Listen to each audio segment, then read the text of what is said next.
Bonjour à tous, bienvenue sur Frématin. Enoch Laradé, bonjour. Bonjour Nadé. Vous êtes déjà installés pour nous présenter la une des journaux et nous démarrons avec le quotidien du service public, La Nation.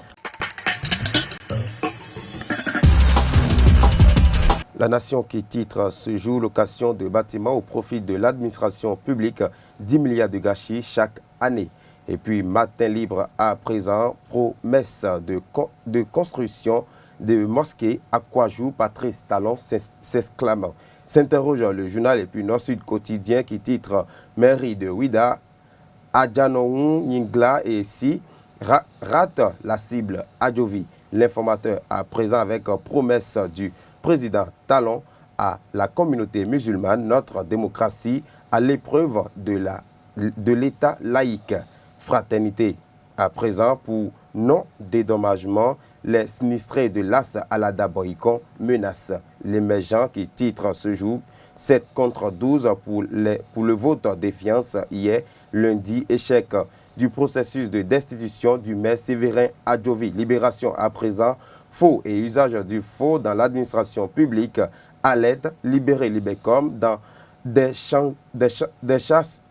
charançons détenteurs de faux diplômes. Et puis le héros, le journal des étudiants, campus d'Abomey Calavi, Ghislaine Fagbon, décidé à assassiner les institutions estudiantines. L'investigateur du jour à présent, faute de connexion et manque de stratégie, le téléchargement de la décision du maire Adjovi stoppé.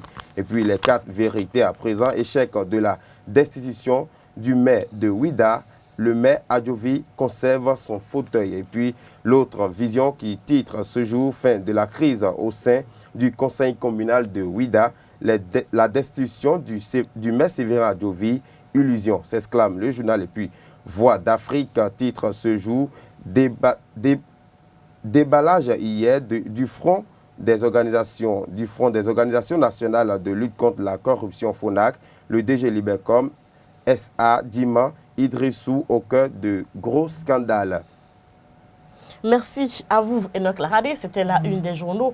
En attendant que Leandro Kodo nous rejoigne donc pour le débat, quelques informations pêle-mêle. Les usagers de la route nationale inter-État numéro 2 à Kassato-Boycon sont inquiets pour leurs activités. Ces derniers s'en remettent au gouvernement du président Patrice Talon et espèrent qu'il parlera au plus pressé à la situation de plus en plus déplorable sur les lieux. Le président du FONAC a révélé hier de graves irrégularités dans la gestion de la société d'État de téléphonie mobile Libercom. Face à la presse hier, Jean-Baptiste Elias s'est également prononcé sur la nomination des acteurs de la société civile au sein de l'ARMP et à l'ANLC. Nous avons trop attendu. L'autorité nationale de lutte contre la corruption a terminé son mandat le 15 mai 2016. Les listes ont été envoyées avec les dates que je viens de vous donner tout à l'heure, avec les papiers. Et ça met du temps. L'immobilisme du ministre, oui, c'est vraiment un problème.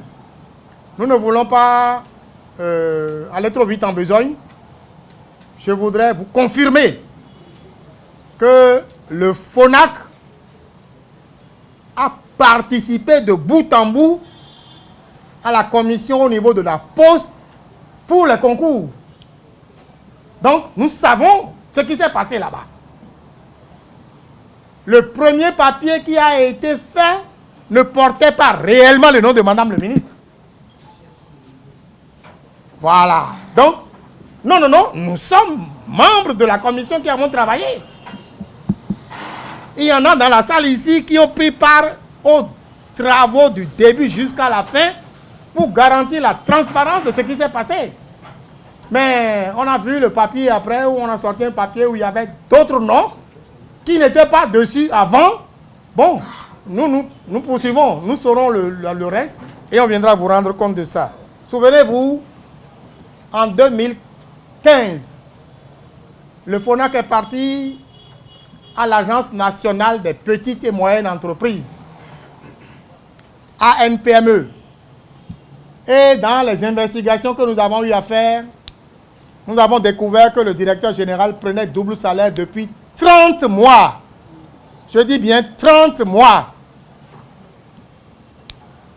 Et nous avons saisi l'autorité pour dire de faire ce qu'on doit faire. Non seulement il n'a pas remboursé lui jusqu'à ce jour, mais il nous a encore assigné en justice demain, mardi 7 février 2017 à 8h30, je suis au tribunal. Pour répondre de ça, j'ai toutes les pièces, bien entendu. J'ai toutes les preuves que j'ai déjà fournies à la justice. Donc, voyez-vous, c'est des choses qui arrivent. Et hélas, il y en a encore malheureusement. Mais comme nous ne pouvons pas être partout à la fois, c'est à l'occasion quand nous débarquons ou quand nous sortons dans une entreprise que nous profitons en même temps pour vérifier ce qui se passe à ce niveau-là, pour essayer d'avoir la situation. Séverin Adjovi peut continuer de jouir de son poste de maire de la ville de Ouidah. C'est ce qui ressort du vote de défiance qui a eu lieu hier à Ouidah. Le maire de la commune de Ouidah a indiqué que le développement de sa ville reste sa priorité. Dans un instant, le débat. Lors du débat sur Frématin, Léandre Kodo, bonjour. Bonjour Nadège. Et donc la Radé, vous êtes également là. Oui. Nous parlons des troublantes révélations du président du FONAC hier, Léandre Kodo. Oui, il s'agit de ce qu'on peut appeler désormais le Libercom Gate. Libercom Gate, oui. Et vous savez que le président du FONAC, lui, il sort jamais comme ça. Quand il sort, on sait qu'il a du tangible, il a des preuves tangibles dans la main. Et il sait qu'il y a de quoi casser la baraque. Et à la société Libercom, on a remarqué ces dernières années, qu'il y a une succession de DG, un défilé de DG. Il y a sous le règne de Yahi, il y a assez de DG qui ont été nommés. On a fait la promotion de beaucoup de jeunes, dont le dernier, Diman Idrissou, je crois. Et la polémique révèle qu'il serait titulaire d'un diplôme non éligible à la République fonction du Bénin publique et qui aurait la directrice des ressources humaines aussi qui est impliquée dans cette affaire. Plusieurs postes supplémentaires qui seraient vraiment pas en adéquation avec les normes de l'administration béninoise. Et puis, quand on confie à une société de moins de 300 000 abonnés, c'est une société d'État de ce genre, quand on la confie à quelqu'un qui n'a pas l'expérience, qui n'a pas l'étoffe pour gérer une société étatique, vraiment, c'est sûr que bientôt la baraque va fermer, quoi. Et donc, la Radé, lorsqu'on nous dit que le directeur général de Libercom ou encore sa directrice des ressources humaines perçoivent doublement le salaire, on a de quoi s'inquiéter au Bénin. Ah oui, on a de quoi s'inquiéter. Et puis le faux pas, c'est déjà ces diplômes qui ne sont pas reconnus d'ailleurs par l'État béninois qui exerce dans la fonction publique et rien n'était signalé auparavant. Et c'est l'arrivée du président du FONAC qui est en train de démanteler cela. Et un coup de chapeau à Jean-Baptiste Elias, parce qu'on le connaissait. On connaissait l'homme quand il disait qu'il y a eu qu'on appelle de corruption au Bénin, il y a ci au Bénin. Bon, c'est là les nominations que Talon, que le président de fait, vous voyez que ça a sa place. Le président du FONAC qui est récemment nommé. Et tout mais qui n'a pas perdu il n'a pas perdu du temps sa verve. Voilà, avant parce qu'on aurait pu imaginer que parce qu'on l'a nommé, il n'allait plus parler. Donc, ça veut dire que c'était des nominations un peu ciblées. Parce que combien de temps il a déjà fait pour calculer tout cela, ça veut dire qu'il avait déjà des dossiers là. Des informations. Voilà, et on l'avait dit. On l'a envoyé dans la maison pour qu'il... Au moment de sa nomination, voilà. Il y avait certainement plusieurs dossiers brûlants. Plusieurs dossiers brûlants et que, comme on ne savait pas ce que ça allait devenir, si Jean-Baptiste Elias allait laisser la main à quelqu'un ou qu'il allait noyer ou mettre les dossiers sous la sellette. Et encore que vous avez remarqué que le programme d'action du gouvernement a besoin de financement. Et ces financements, ce n'est pas d'ailleurs, ça doit venir d'abord du Bénin. Donc le DG et la directrice des ressources humaines qui perçoivent doublement le salaire. C'est comme si on se moque quand même du peuple béninois. C'est ça le problème, on se moque du peuple béninois et puis on gonfle encore des directions pour faire quoi, je sais pas. Et ils ont créé des directions techniques. Lorsqu'on sait que dans ce pays, il y a des personnes qui mangent une seule fois par jour.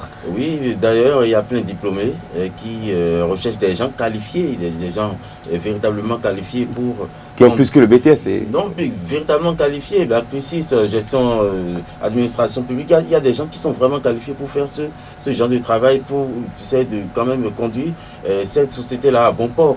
Mais c'est toujours dans le relationnel. Nous, on fait tout dans le relationnel, on ne construit rien par les gens. Mais bon, la rupture l'avait annoncé. Hein. C'est les gens qualifiés au poste qu'il faut. Alors, à quoi peut-on s'attendre actuellement de la part du DG Libercom, qui est toujours en fonction, ou encore de sa directrice des ressources humaines? Une démission? Est-ce qu'ils vont monter au créneau, faire une conférence de presse pour confondre Jean-Baptiste Elias? Parce que c'est également possible. C'est sûr, c'est possible, mais le silence, il peut y avoir aussi le silence. Hein, parce que là, Jean-Baptiste Elias, moi je suis sûr, il n'y a rien pour rien. Et avec la petite complicité entre griffes, la petite complicité avec le chef d'État actuellement, donc je pense qu'il doit être déjà informé hein, de tous ces dossiers. Et c'est sûr que c'est passé sous son aval, bien que le FONAC soit totalement indépendant. Je ne sais pas si vous comprenez ce que je dis. Donc, Dima Idrissou, il faudrait qu'il s'attende à répondre de ses actes hein, quand il a été nommé. Et si le président du FONAC se trompait pour une fois? Ah non, je ne pense pas. Je pense pas que Jean-Baptiste Elias puisse se tromper c'est pas possible. Sur ce gros dossier. Voilà, et vous avez vu les preuves à l'appui des écoles qui ont livré ces diplômes-là. Et tout a été bien planifié, donc c'est pas qu'il s'est trompé, c'est pas des rumeurs qu'il a révélées. Et puis il y avait depuis quelques années, hein, il faut l'avouer, maintenant il faut avouer que Libercom était étouffé, il y avait un petit parfum de faillite là, hein, depuis quelques années, tout le monde savait. Vrai, et on sentait que vraiment, tantôt on parle de privatisation, on parle de rachat par Orange, on appelle les sociétés. Et c'est le premier réseau mobile voilà, quand même. Le premier réseau mobile, c'est vraiment dommage pour notre... Ma première SIM à 90 000, je me rappelle. Quand même. Oui. Donc aujourd'hui, c'est ce que c'est devenu. C'est ce qui tue. Et c'est dommage. On attend la suite de ce gros dossier-là. Voilà. Et donc, la RADE, c'est vrai, Adjovi peut également continuer de jouir de son poste de maire. Nous sommes dans la ville de Ouidah. Ah oui, Séverin Adjovi a prouvé au conseiller qu'il est bien ancien du monde politique. Il ne m'a pas donné raison. Parce que moi, je m'attendais déjà à sa destitution. Mais voilà. Parce qu'il plie bagage. Voilà, c'est pas fait. Et il tient toujours sa place, vraiment chapeau à Séverin Adjovi. Mais il faudrait encore revoir la gestion pour qu'il n'y ait plus remous. Et puis bon, on dirait qu'il y a encore un petit jeu de politique toujours dans cette affaire de destitution. Cette affaire de destitution, vu que la population aussi s'est soulevée en temps pour dire non, qu'ils ne veulent pas la destitution du maire, alors qu'ils étaient pour. Et subitement, ça change de camp, donc je vois un peu beaucoup de rebondissements dans cette affaire, Léandre. Vous étiez même à Ouidah à un moment donné. Oui, j'ai essayé de le rencontrer. Je suis passé un peu dans la ville. Et quelle est l'ambiance qui règne dans la ville en ce moment-là? Je me suis enquéri de la vie de la population. Donc il y a une frange de la population qui, quand même, veut qu'il reste là, parce qu'il y a beaucoup de gens qui ont essayé de me dire, hein, de me raconter, voilà, ça se passe comme ça, Adjovi nous aide à faire ceci, cela, donc si lui s'en va maintenant, c'est pas bon. Pendant que, d'un autre côté, les gens murmurent sa défaite. Adjovi Séverin, comme je dis, Adios Baba, vraiment, Adios Baba, il a eu vraiment de la chance. Hein. C'est un ami qui m'a dit, quand la polémique s'était soulevée il y a quelques semaines, il y a un ami qui m'a dit, un soir, je ne sais pas si Adjovi Séverin a eu des oreilles pour m'écouter ce soir-là, parce que on parlait c'était le 16 ou le 17 janvier, c'est-à-dire la demande, la note de défiance, là, hein, de demande de vote de défiance là, qu'on avait adressé au préfet du littoral. J'étais avec un confrère qui me disait, attention à Adjovi, s'il veut s'en sortir, il faudrait hein, qu'il aille se renseigner du côté du maire de Toribo, sitôt là. Il faut qu'il lui file l'astuce, hein, la formule magique. Parce que lui aussi, il est passé de la veille au lendemain, certains sont décidés, tout ça, et ils n'ont pas pu atteindre le quorum. Donc c'est le même scénario que je ne sais pas si Adios Baba a eu des idées. Non, mais c'est un grand politicien. Mais moi, je ne sais pas. Adjovi, c'est un vieux renard. Il a plus de tours aussi dans son sac. C'est un vieux renard. Hein, et il a grandi dans le sérail de la politique. Ce qui est sûr, quand tu n'es pas assis, ça montre vraiment que, voilà, on ne se lève pas au fait de la politique. Si tu n'es pas assis... Surtout quand tu fais la politique avec le général Mathieu Kérékou. Depuis tout ce temps, donc voilà, tu peux terminer sur pas maintenant. Donc Adjovi, c'est vrai, tout le monde sait, jusqu'à ce qu'il a été jusqu'à livrer son neveu ou son neveu, je crois, ou son cousin Godwin Adjovi, qui était régisseur à la mairie de Ouida. Donc imaginez à ce point, et la population me l'a dit là-bas, il est allé jusqu'à livrer son frère, il nous l'a dit à la radio. Si quelqu'un fait de la malversation, nous on le livre. Donc la population est tout à fait sûr de sa gestion. Adjovi, c'est vrai, il est beaucoup trempé dans... on entend beaucoup de choses de lui, on dit que c'est un rusé en affaires et tout ça. Mais ce que moi je sais, c'est vraiment...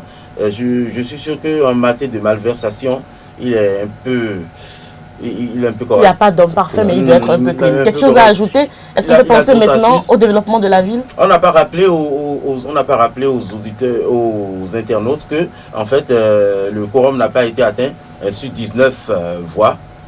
Et il y en a eu 12, alors qu'il fallait 13 pour que le maire soit destitué. Exactement. Est-ce qu'on peut penser maintenant au développement de la ville de Ouida? Oui, je pense qu'on peut penser maintenant au développement de la ville de Ouida et laisser d'ailleurs ces querelles de côté, d'institution ou pas, c'est l'homme qui fait de la politique, mais c'est la population qui souffre à sa place. Il y a des journaux même qui ont titré la rupture d'institution du maire de Ouida, la rupture a échoué. Mais lui, il était du côté, Adjovi, lui, il était Le téléchargement s'est arrêté. Le téléchargement s'est arrêté, oui, j'ai vu. Il y a beaucoup de gros titres aujourd'hui dans les journaux. Ah oui. Merci à vous, Léandro Kodo et Enoch Laradé. C'était le débat. Et tout de suite, Billy Laibi va nous présenter l'horoscope. Et dans la bonne humeur, les prévisions astrologiques avec vous, Billy Laibi. Bonjour. Bonjour, Nadège. Nous démarrons avec les amis béliers. Ami Bélier, un petit échec professionnel vous obligera à probablement en revenir à des ambitions un peu moins éloignées de la réalité. Taureau, bougez, apprenez, intéressez-vous à ce que vous ne connaissez pas et en même temps prenez la vie du bon côté. Gémeaux, l'atmosphère au travail va s'en trouver allégée et les échanges avec vos collègues seront pleins de créativité et d'humour. Cancer, vous menez votre bonhomme de chemin sans stress, mais sans dévier la ligne que vous vous êtes tracée. Vous êtes apprécié silencieusement auprès de vos collègues. Lion, vous avez eu assez de discussions difficiles qui ont laissé des traces au sein de l'équipe. Sachez faire le point afin d'en parler avec recul. Vierge, ne vous embarquez pas dans des projets très ambitieux sans avoir soigneusement préparé votre affaire au préalable et pris d'importantes garanties. Balance, malgré votre dévouement, votre travail pourrait être mis à mal. Scorpion, il est temps de remettre à plat votre organisation afin d'aller à l'essentiel. Amis Sagittaire, prenez garde à ne pas brûler les étapes dans votre travail. Soufflez un coup. Capricorne, intéressez-vous à ce que vous ne connaissez pas.